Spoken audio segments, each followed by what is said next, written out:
결국 현재 각 당 주류 진영의 행보가 민심과 동떨어져 있다는 점을 여야 의원들도 절감하고 있는 셈이다. 이 간극을 누가 더 좁히냐가 다음 총선 승리의 향방을 결정짓게 될 것이다.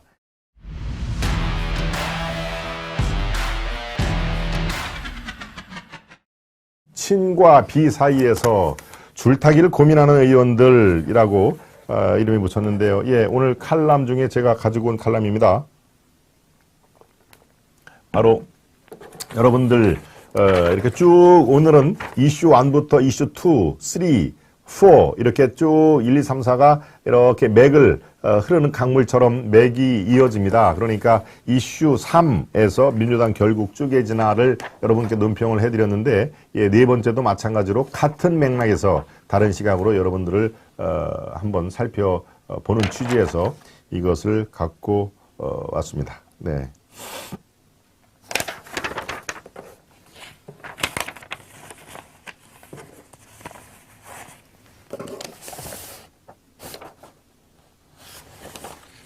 예. 칼럼 2장 중에서 또 한 장은 또 빠뜨렸군요. 예. 저거를, 조금 크게, 예, 일단 한 장은 제가 이걸 읽어드리고요. 예. 그 프린트 할 때는 좀 신경을 더 써주기 바랍니다. 2장 중에 또 한 장을 빼놓고, 했기 때문에. 자, 예, 친과 비 사이에서 줄타기 고민하는 의원들, 예, 동화 칼럼입니다. 예, 한상준 정치부 차장인데요. 네, 광화문에서라고 하는 그런 칼럼입니다. 저도 이 광화문에서, 예, 제가 동아일보 광화문에서 김동원 이렇게 치면은 지금도 쭉 나옵니다. 제가 쓴 칼럼이. 네, 그런, 뭐 한참 전입니다만은 제가 지금 보니까 또, 반갑네요. 예, 칼럼은 이렇게 시작합니다. 요즘 여야 의원들이 공통된 목표는 하나, 바로 생환이다. 22대 총선은 내후년 4월에 치러지지만 의원들은 벌써부터 다음번 당선을 위한 행보에 시동을 건 상황이다. 이들이 목표를 이루려면 2단계를 거쳐야 한다. 먼저 당의 공천을 받아야 하고 부디 내후년 4월에 치러지는 본선에서 승리해야 한다. 문제는 이 2단계를 통과하기 위한 선결 조건이 다르다는 점이다. 먼저 국민의힘 최근 만난 여권의 고위 관계자는 총선은 결국 중도층의 표를 누가 더 많이 얻느냐인데 이 점에서 여당 수도권 출마자들의 고민이 많을 것이다. 수도권 의원이나 출마자 중 윤핵관, 즉 윤석열 핵심 관계자죠. 윤핵관을 자처하는 사람이 드문 것도 이런 맥락이라고 했다. 국민의힘 지도부조차 누가 윤심을 가장 잘 아느냐고 촉각을 곤두세우는 상황에서 공천을 받으려면 친윤 진영의 옷을 입는 게 유리하다는 분위기다. 그런데 본선은 또 다르다. 한 여권 인사는 보수 색채가 강한 영남, 강원 지역과 수도권의 표심은 정말 다르다. 윤 대통령의 지지율이 지금 수준에 머문다면 수도권 출마자에게 윤핵관이나 친윤 핵심 타이틀은 오히려 득표에 큰 도움이 되지 않을 수도 있다고 했다. 18일 발표된 한국갤럽 조사에서 윤 대통령이 국정수행을 잘하고 있다는 응답은 서울이 28%, 인천, 경기는 25%에 그쳤다. 일부 여당 의원이 비윤도, 친윤도 아닌 회색지대를 서성거리는 배경이기도 하다. 반면 더불어민주당 의원들의 1차 고민은 대체 누가 공천권을 행사하느냐다. 원래대로라면 2024년 8월까지 임기인 이재명 대표가 공천을 총괄해야 하지만 검찰 수사의 칼날이 이 대표의 턱 밑까지 왔기 때문이다.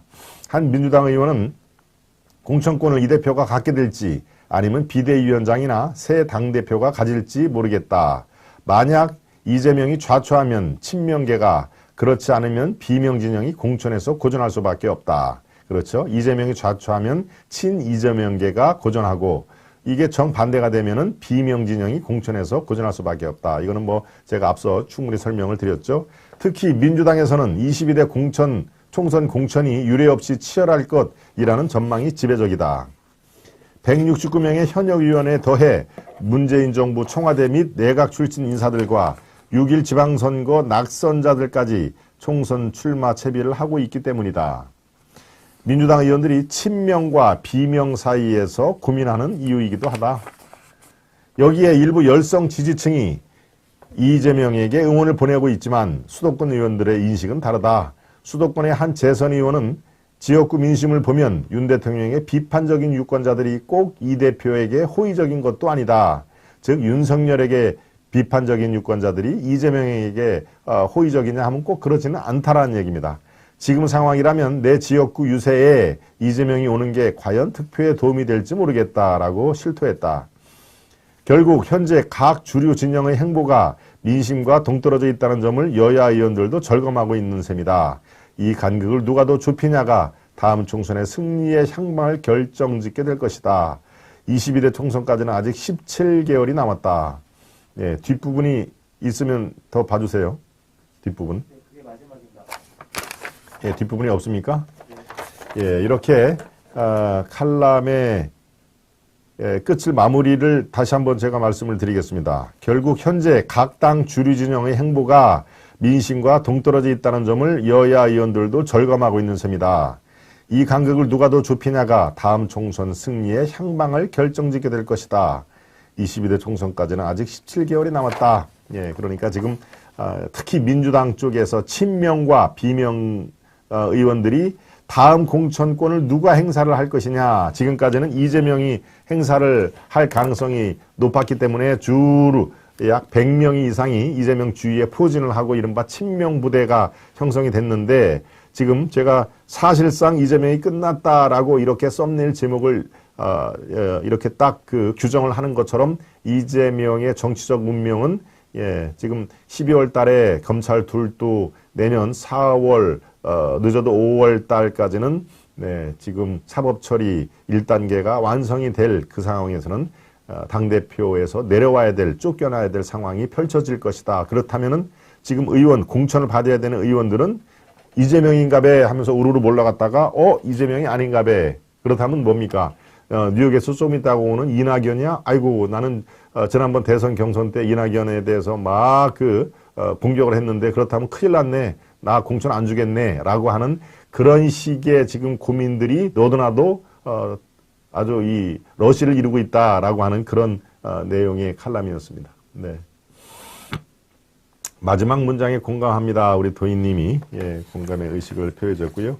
이거는 뭐 칼럼이지만 칼럼성 지금 스케치네요. 그렇죠? 네, 민주당 분위기, 국힘의 분위기, 국힘 분위기도 앞서 칼럼에서 소개를 한 것처럼 이렇게 썩 우호적인 것만은 않다. 특히 수도권에서는 친윤석열계 이 대통령과 교감을 하고 있고 친윤계 또 윤핵관 뭐 이런 식의 그런 그 수식어가 붙는 것을 달가워진 분위기가 역력하다. 이런 내용이 들어 있습니다.